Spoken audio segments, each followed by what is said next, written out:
Good morning everyone. So here we are here in Mountain Academy and we are going to demonstrate an activity for the first law of motion, that is the law of inertia. So for that we are here with the students of Mountain Academy. Let me show you the students. They all are quite disciplined in the bus. So students, are you ready for the activity? Yes, sir. With some josh? Yes, sir. Okay, so we have Deepak sir with us. So he is going to help us in our activity.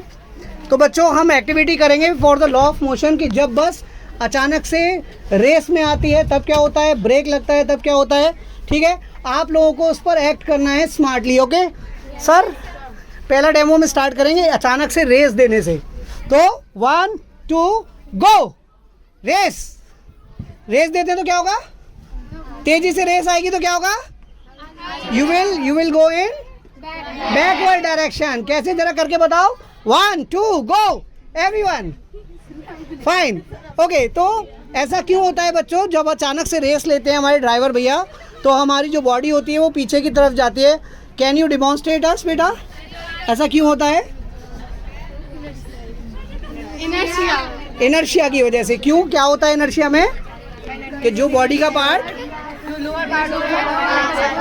Okay जो contact of बस में होता है वो अचानक से रुका रहता है और जो ऊपर का पार्ट होता है वो मूवमेंट में आ जाता है. ठीक है. सो सेकंड एक्टिविटी, अब हमारे सर कार को अचानक से राइट की तरफ मोड़ेंगे. Get ready for this activity. 1 2 go. Okay, तो जब राइट की तरफ मोड़ते हैं बस को तो हम किधर की तरफ जाते हैं बच्चों, लेफ्ट हैंड साइड की तरफ जाते हैं. Can you tell me why. Because the law of inertia. कि लॉ ऑफ इनर्शिया क्या बोलता है बच्चों, कि जब हम हमारे ड्राइवर भैया बॉडी को, कार को राइट की ओर मोड़ते हैं अचानक से तो हम क्या करते हैं, जो बॉडी का पार्ट बस के कांटेक्ट में होता है वो किधर मुड़ जाता है, और जो अपर बॉडी पार्ट होता है वो क्या होता है, it remain in the state of because of inertia. Okay, very good. अब हम गाड़ी को अचानक से ब्रेक लेंगे. ठीक है, तो तेज चलते चलते गाड़ी के सामने कोई आने वाला है अचानक. 1 2 go. Very nice, very nice. तो ऐसा क्यों होता है बच्चों, कौन बताएगा मुझे. जब ब्रेक लगता है तो हम आगे की तरफ क्यों हो जाते हैं, because the law of inertia. क्या होता है लॉ ऑफ इनर्शिया में बेटा, नीचे का जो पोर्शन होता है वो हमारा मोशन में बैठा है, सॉरी स्टेशन ही रहता है. आगे का जो पोर्शन होता है वो चलता है, इसलिए वो मोशन. करेक्ट. जो अपर बॉडी पार्ट होता है it remain in state of motion, और जो लोअर बॉडी पार्ट होता है वो ब्रेक लगने के साथ अचानक, जिसके कारण हम अचानक से. करेक्ट, बिल्कुल सही. तो आज आप लोगों ने जो एक्टिविटी सीखी, it is the first part of our second chapter, that is force and laws of motion. So, are you all able to understand with the activity? Yes, sir. Quite able? Yes, sir. Okay. इसी में मैंने आपको एक बात और बताई थी कि जब हम चलती हुई बस से उतरते हैं तो हमें किस तरीके से उतरना चाहिए, जिस डायरेक्शन में बस मूव करती है उस डायरेक्शन में मूव करके, हाँ, रनिंग करते हुए. क्यों,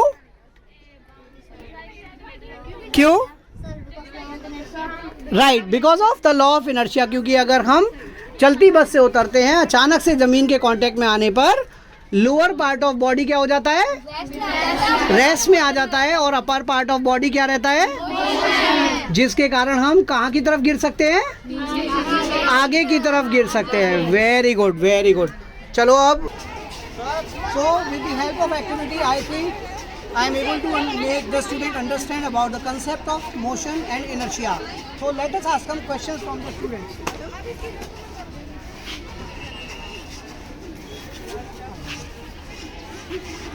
So बेटा you tell me कि जब हम एक मूविंग बस में से अचानक से बाहर निकलते हैं तो what should be the pattern? So we should turn in the direction same as the bus and with the same speed of the bus. Why? So if we will not turn, so it can cause a You can fall in a forward or backward direction. the forward direction. Why? So because our lower part will be stayed in rest and the upper body will go in motion.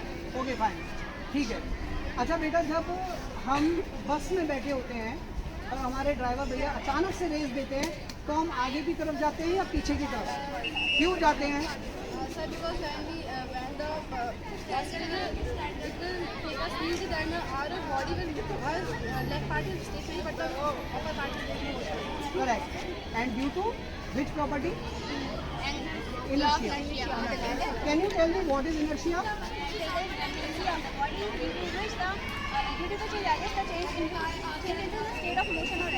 Fine.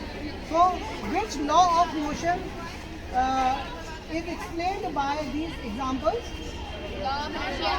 And which, this is the law of first law of Newton's first law of motion. Okay. So, are you all able to understand about the concept? Yes, sir. Fine. So, the activity was interesting or not? Yes, sir. Okay. So we will meet in the second activity quite soon, and we will make you understand about the third law of motion in that. And third law of motion is what? Action, The law of action and reaction. reaction. So here we come again.